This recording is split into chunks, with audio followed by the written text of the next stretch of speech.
Alrighty. Alrighty, folks. Let's make a little semi-impromptu review of this Wenxin Tea that I bought in Henan, Kaifeng. Okay, so I don't know. I can do anything I want with this channel. I can make music. I can talk about philosophy. So today I'm gonna talk about tea. This tea is from a shop which is relatively close to my house in Kaifeng, Henan province.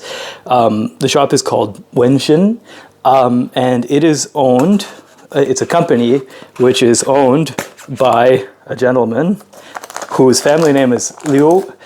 Let's just see here. You see they've given us all this cool, information. I believe I can get his name right here. His name, well, anyway, okay, it's Mr. Liu, and his tea company is called the Wenxin Tea Company. As you can see, the packaging is pretty fancy. They give you this certificate. This says that it's the third tin that was made. The tea is supposed to be what's called Mingqian tea, which is from before the Jingming festival. And so this is very early spring tea. Early spring green tea is often thought of as being the best green tea of the year. But of course, with all tea production, the quality and the type and the taste of the tea varies by region, right? So Xinyang, where this tea was grown, also has various different regions.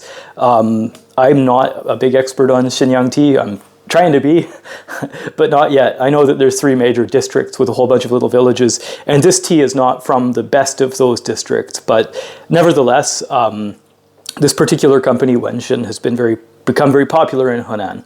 Maojian tea does get out of China, but not that much, and it gets out of Henan, but not that much. So really, if you want to drink good Maojian tea, you have to come to Henan to drink it for the most part. And so I decided, since I'm living here and I know about Southern Chinese tea. I'm a minor expert in Taiwanese high mountain oolong. I know a little bit about tea from Fujian province, and a little bit about tea from Wuyi and Chaozhou and those areas. But I'm not a huge connoisseur of green tea, and especially not Northern Chinese green tea, of which there's really only, let's say, 2 northern provinces properly producing tea, Henan and Shandong, and I guess Anhui, if you count Anhui as north, more north than the other green tea producers, I suppose. Anyway, so I got this tea, I don't know, a couple weeks ago, and they claim that it's Mingqian tea. So basically what you should be able to see with Mingqian tea is it should be very, very small, sort of like how would I describe it? Little tiny hairs, almost like that kind of leaf. When they are brewed, obviously get a little bit bigger, right? So I've got my brewed here. I don't know if you can see my brewed tea here or not, but I have it here. It's been sitting for about 5 minutes. I used, I would guess, I don't know, like 70-degree water. This, because it's very small tea, it's easy to burn, right? So you don't want to use boiling hot water for it. What you should expect from high quality green tea is that it's a little bit light tasting. It doesn't have a crazy perfume, but it should taste very refreshing, and it should make you feel elevated, and it should be sweet. There should be a sweetness left in the back of the taste. So why don't we try the tea, and then we'll talk about subjectively how it hits. Okay.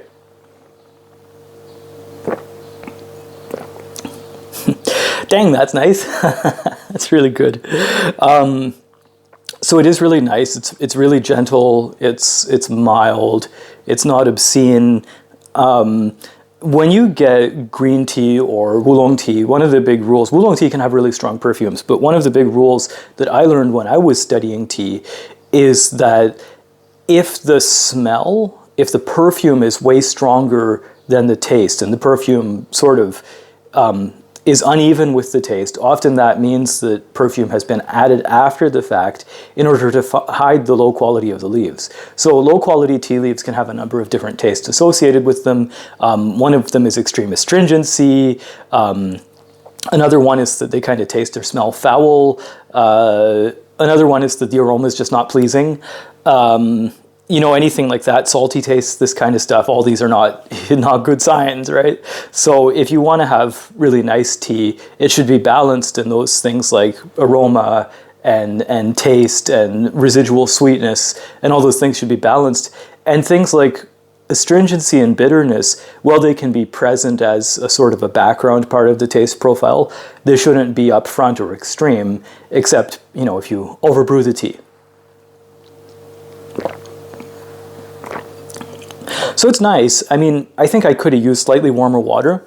In my opinion, is this really, you know, pre-Qingming festival tea? I don't know. I'm not an expert in green tea, so I couldn't tell you. But having said that, it's nice. The tea liquid, the liquor is sort of mildly greenish yellow.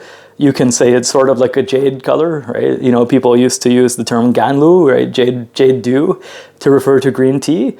It's got kind of that appearance to it. It's a really good tea, but here's the catch. A 60-gram bag of the stuff costs 300 RMB, and that's like basically I'm Canadian, okay, and so if you were paying in Canadian money, that would be like $1 a gram. Do I think this tea is worth $1 a gram? No. I know a much better tea shop in downtown Kaifeng where we can get green tea and floral teas that are similarly priced or cheaper for much higher quality tea. And so would I shop at this shop again? No, probably not. So while it is very nice tea, and while I enjoy the sweetness of it, and there's nothing particularly offensive about it, and I know from drinking it before that it certainly is very energizing, I think that spending that much money on what's a very, very excellent tea, but not going to knock your socks off, is decidedly not worth it. Imagine if this were going to go to the North American market, you would have to charge at least $2 a gram for it. And I don't think that, you know, North American tea shoppers, while perhaps really liking this, I'm not sure that they would find a tea that was more cheaply priced and of a slightly lower quality, but still not bad, as necessarily ranking negatively against this tea, which is, you know, again, very, very, very good, but maybe not worth all that money. Okay, so I don't know what my YouTube channel is about. It's about stuff. This is my second channel. My other channel is where I talk about Qigong. This one was going to be for music uploads, but I am limited in how much music I can make because I'm a busy daddy and I have a job. So tea reviews. Tell me what you think. If you want more, I'll make more, and it'll give me an excuse to buy more tea from all kinds of interesting places in China. Okay, see you soon.